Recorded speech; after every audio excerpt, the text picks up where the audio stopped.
The Democrats have to do something about it. $8 trillion was added to the deficit by Trump. That was the groundwork.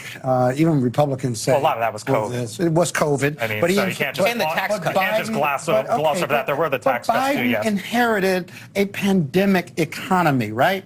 He's brought it back, 13.5 million jobs, but it's going to take time. Now, the Democrats are going to get the blame for this, and they've got to fix those kitchen table issues. Listen, you're right about one thing. Messaging isn't enough. I'm starting to come around to thinking there's this disconnect, but it's a substantive disconnect as a Democrat. The other thing is this. The statistics, 60% of U.S. consumers across all income are living paycheck to paycheck. Americans have always lived paycheck to paycheck. There are probably more people living paycheck to paycheck because historically we don't do well at savings, the average American. 60% this year, 60% last year as well, so that number is staying consistent. This impeachment hearing is a solution looking for a problem. Hunter Biden may be a despicable human being, but his name isn't Joe Biden. It's not illegal to start an impeachment inquiry. Tell me the high crimes and misdemeanors, because that's the trigger for this inquiry. Scott, and tell me.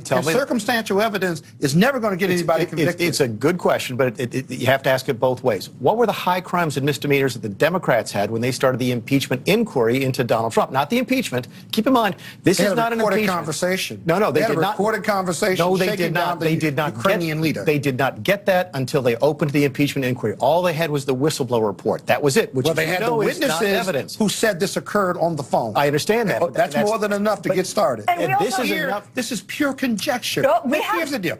Listen. It's not illegal to have $200,000 wired to anyone. What is the other allegation? We want to see bank accounts because how does he buy $1 million home being in public service most of his life? They've got 5,000 emails with probable cause pseudonymous names. They've got a bunch of smoking guns. Listen, it's not evidence. Guns. And I am not. Excuse me. You got smoke but not fire. How about that? Exactly. And it's going to keep smoking until you find the fire. And 5 years, a federal prosecutor, GOP appointed, President Trump appointed, has looked at this and come up with basically nothing. Hunter Biden may be a bad guy. He's a drug addict, quite frankly, recovering. But Joe Biden is not Hunter Biden. And don't confuse the few. Oh, you Every talking about this.